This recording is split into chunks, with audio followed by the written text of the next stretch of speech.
Good morning, everyone. I put on my energy engineer shoes this morning and started to think about what might be on your mind.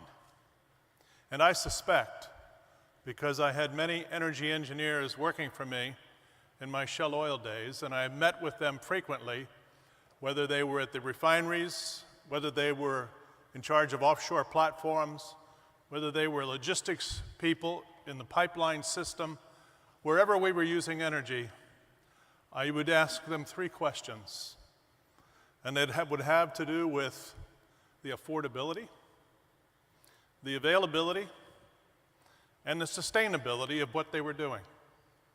Because to me, those are the three most important aspects and contributions of energy engineers to benefit the firm, benefit society, benefit the operations with affordable energy, make sure it's available, which means resilience, and make sure it is moving in a sustainable direction. I completely agree with Sheikh Yamani on stones and oil. And the important mechanism is technology. But yet, we live in a real world. We manage in a real world. And so we have to think about the world of today while we build towards the world of tomorrow. And the world of today doesn't change much by tomorrow, or the next day, or next week, or next month, or in 2016 total, or in 2020 total, or you name it. There's something very important in the life of the world today, and it's called oil price. Oil price dominates economic discussions. Every day we see the report of the oil price. Every day we see the stock market movement, and they often move in synchrony. Oil price goes up, stocks go up. Oil price comes down, stocks come down. Wealth is moving around the world, and oil price impacts wealth and well-being. So I want to take us back a little bit to see why are we where we are when it comes to oil price, and where do we go from here? And I'm going to be using some straight talk because it's not pretty. It is ugly, and if you aren't afraid, you should be, because this is not over yet. We have a man-made oil price disaster on our hands, ladies and gentlemen, perpetrated by authoritarian system autocrats. This is not about too much shale oil. Take that out of your thinking process. This is about mortal fear on the part of one major oil producer. And when I say mortal fear, I mean mortal. Fear of death.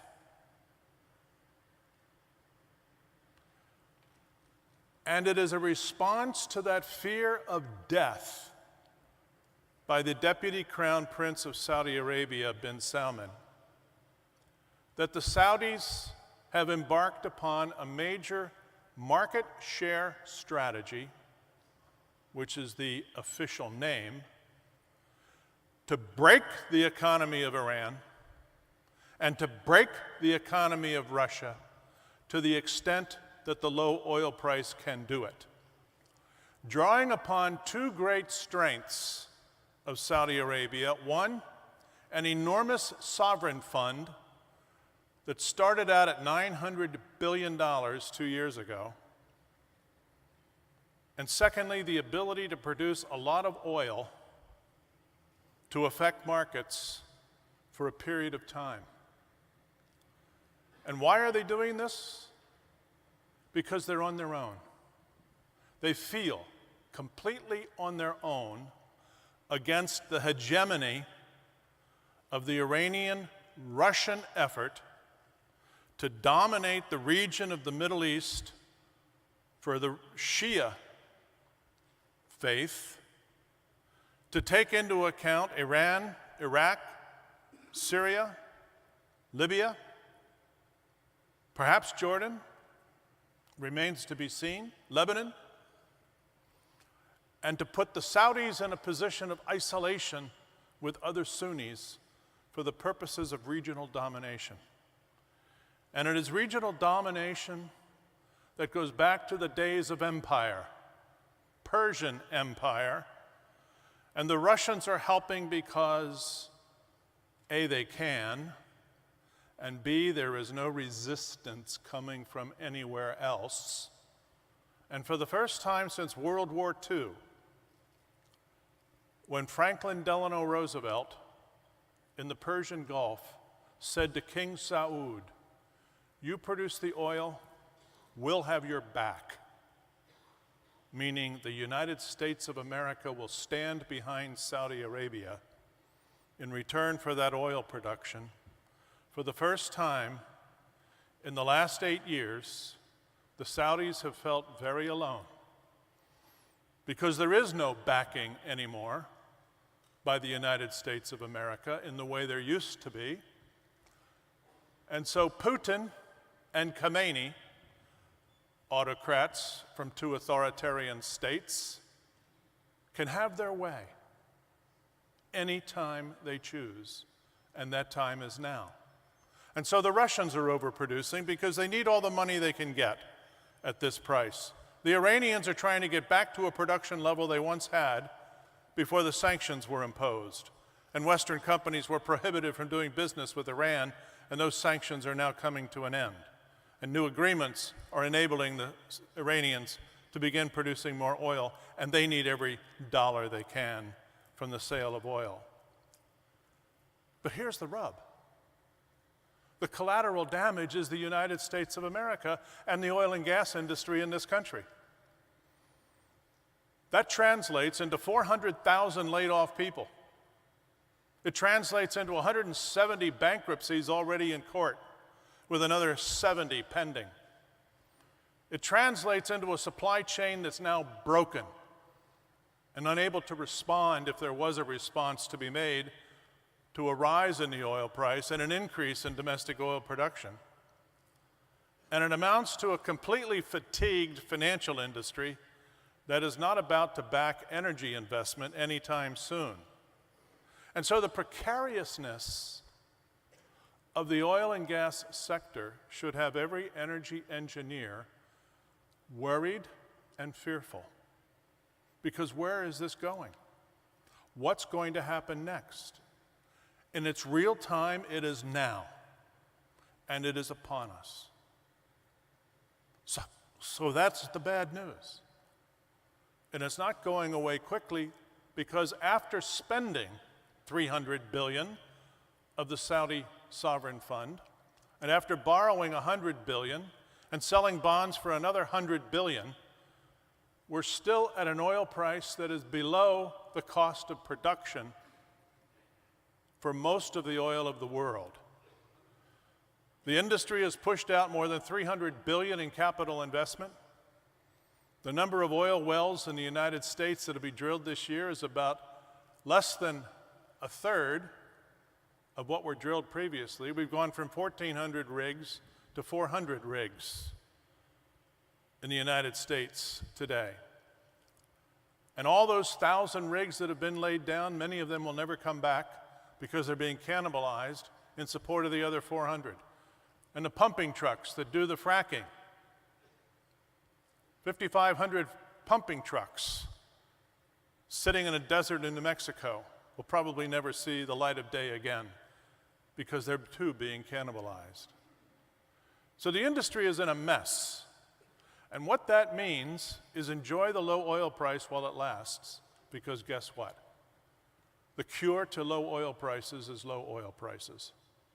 All of the deferred spending, the broken supply chain, the loss of talent, the stepping away from the industry by the banks is going to lead to a rise in the oil price as and when the Saudis, the Iranians, and the Russians decide we're tired of putting a $50 bill on every barrel of oil we sell, because that's what they're doing.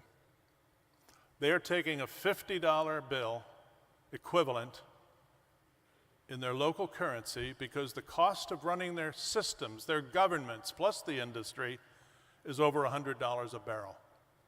And we will resume the journey north in the not too distant future to the previous high oil prices of the past and will perhaps exceed them. Now, is this any way to run the world's largest economy?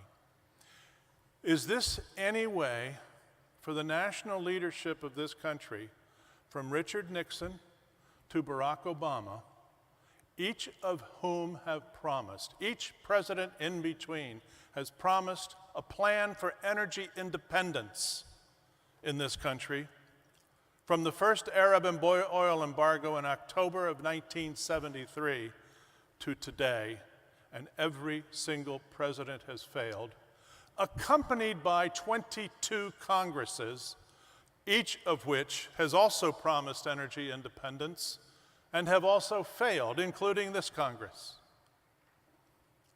This is not a job for government, ladies and gentlemen. They've proven the inability to come together with an energy plan that could make sense for the future. So enough bad news, but be prepared. Let me shift. We can fix this.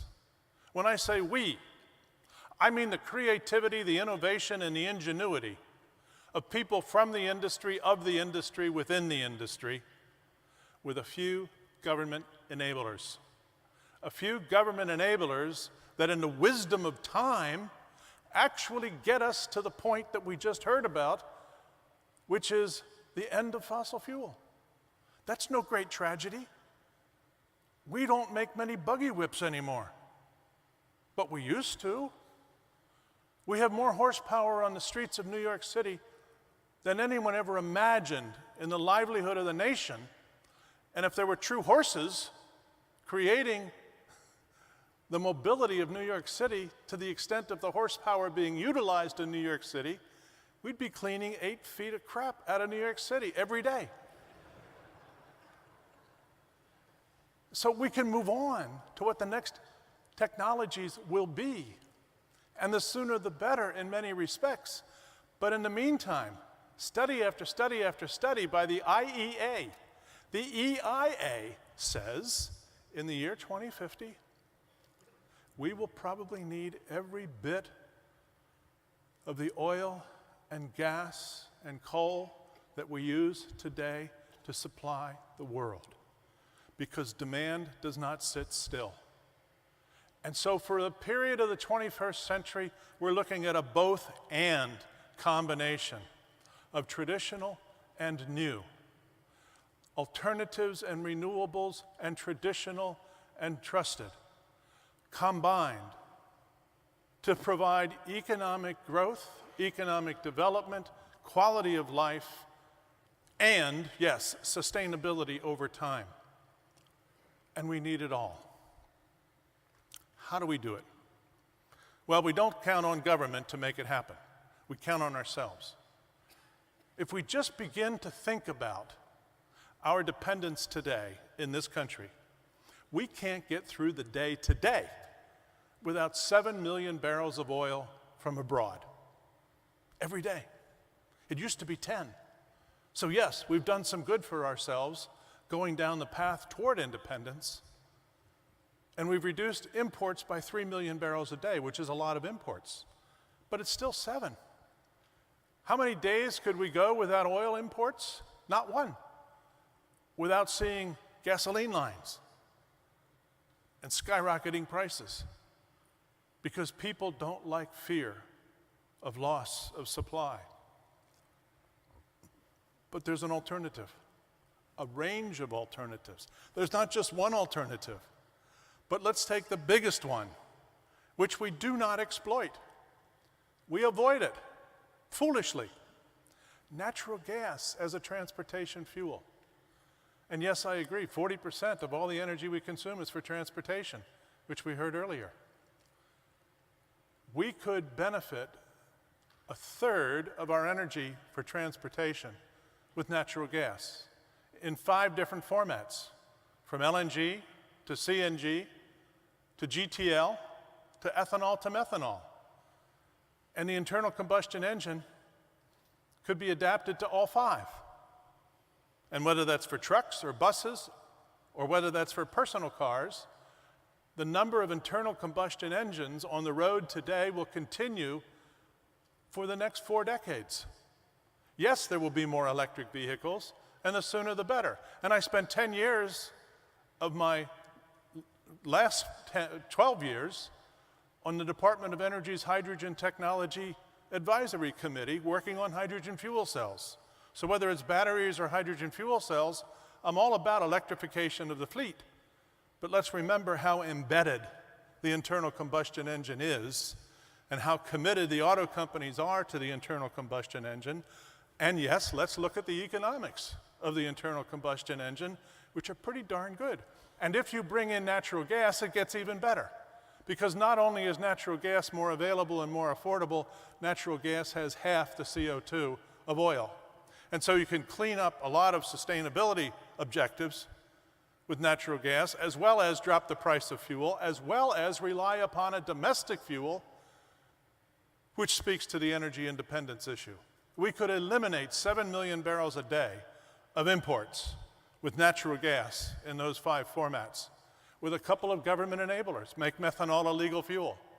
Help with the infrastructure, meaning make it an investable possibility to use to use methanol in place of gasoline, to drive towards a high alcohol fuel content, which delivers higher octane and cleaner fuel.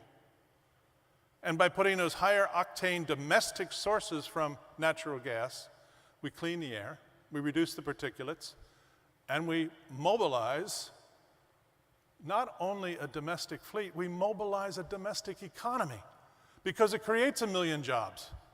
It puts $100 billion of investment into the economy to make these new fuels. And that's without talking about batteries and hydrogen fuel cells, which is over and above. Because remember, there are not yet 1 billion cars on Earth, but you can buy a book called 2 Billion Cars. I've read it. And when we get to 2 billion cars, we have to have batteries, we have to have hydrogen fuel cells, because there won't be enough oil. Around the world, there will not be enough oil for mobility, so let's get on with the alternatives now. The combination of natural gas, electricity or electrification from whichever source, batteries and hydrogen fuel cells, that inward domestic investment is the pathway to energy independence in this country that says the authoritarian autocrats in the southern expression of this country, just bless their hearts. Because they won't be a factor. They won't matter. Because the price of oil, by the time we get to the point of US energy independence, will never exceed $50 a barrel. Any commodity like that is in high demand today, where we suffer from the volatility and effect of shortages and the fear of shortages, would simply disappear.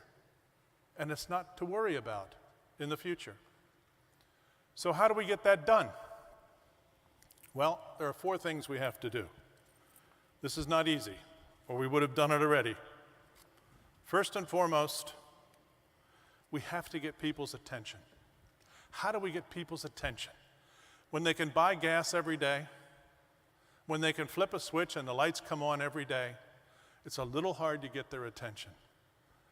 But fundamentally, we do not educate our young or our middle-aged or our elderly on any aspect of energy. It's a practical matter of life. There is only one state education system in the nation that offers a voluntary curricula on energy, and that's in the state of Oklahoma. No other state in the nation offers any energy education in the school system, the public school system. It's actually sponsored by the Oklahoma Oil and Gas Association. Thank you very much. But we need to energy educate, and we don't do that. And as long as we don't do that, we have this vacuum of awareness, which is a kind way of saying ignorance, that affects so many of us across the nation. And we can solve problems like energy independence. We've solved many other problems in this country, ranging from civil rights to roads and highways, ranging from nutrition to the whole issue of lead in gasoline and the future of sustainability. We can solve these problems, but we've got to educate people to start with. An educated population can go a long way towards intelligent public policy because we'll demand it as citizens who know something about the subject. Secondly, we have to have the tools. Fortunately, we're ahead of the game when it comes to tools. We have the knowledge, the science, the engineering. We have the chemistry, the manufacturing, the technology, and the logistics know-how to do anything we want to do in the energy space. To take any form of molecule, to take any form of electron, and turn it into usable power. We know how to do that. You know how to use it because you're energy engineers. The producers know how to do it because that's where they make their bread and butter. And all we need are the enablers to allow those tools to be used, to allow infrastructure to be built. Yes, while protecting the rights of society, but infrastructure is absolutely critical because without infrastructure, we don't have energy. Third, we need leaders. Now, leaders are a struggle. We've been through a lot of leaders in recent times, and we haven't seen a lot of progress. And some would argue that leaders in democracies are in demise compared to leaders in authoritarian states because we don't see many results. We see instead what we're seeing in the election of 2016, which is a lot of controversy about leaders and the decimation of leaders based upon whether personal attack or, frankly, personal weakness. So we haven't done too well this century with leaders. We have a much abused two-term president in the Bush years, and we're seeing a much abused two-term president in more recent years. We're not kind to our leaders because we demand a lot. And when they don't rise to the level of demand, we don't like them very much. And now we have the 2016 election upon us, and we've heard about that. And we'll each make our own judgment about the quality of leadership that we have to choose from. But without leaders, we don't get the enablers that the industry needs to do what it has to do to move towards energy independence. And finally, we need energy plans. You don't get anything done without a plan, and we haven't had a plan. We've had a scurrying of activity around certain favorite ideas, most of that coming from industry, whether it's the auto industry, whether it's the utility industry, or whether it's the oil and gas industry. We've seen a lot of innovation. Hydraulic fracturing, horizontal drilling in the oil and gas industry, intelligent grids, resiliency in the grids coming from utilities, and innovative products like hydrogen fuel cells and electric batteries in the automotive industry. But what we need are the ideas and the plans that enable systemic change. And we haven't seen that kind of planning. We see initiatives coming periodically from Congress. But let's remember, the last energy bill that passed the House of Representatives and the Senate and was signed by the President was signed by George W. Bush in 2007. That's the last energy bill we've had in this country. That's not good enough. The combination of leaders, systemic planning, and I teach students at 3 universities how to do energy planning. At Arizona State, at Kansas State, and at University of Houston, seniors and graduate students can plan the next 50 years of energy in this country on a systemic and systematic basis and cover all the requirements of supply, demand, infrastructure, environmental protection. They can do it with a little help. But our government can't, not without better leaders and not without the ambition to plan. So let me sum it up in one sentence, ladies and gentlemen. We'll control our own destiny, or we won't. The consequences of controlling our own destiny is economic growth, economic progress, elimination of the kind of unsustainable practices, unsustainable energy sources that we know we want to move from, and a plan to move towards those which we could use to make the earth better for our children and our grandchildren and great-grandchildren requires controlling our destiny, because if we don't, we know the authoritarians will. Thanks very much.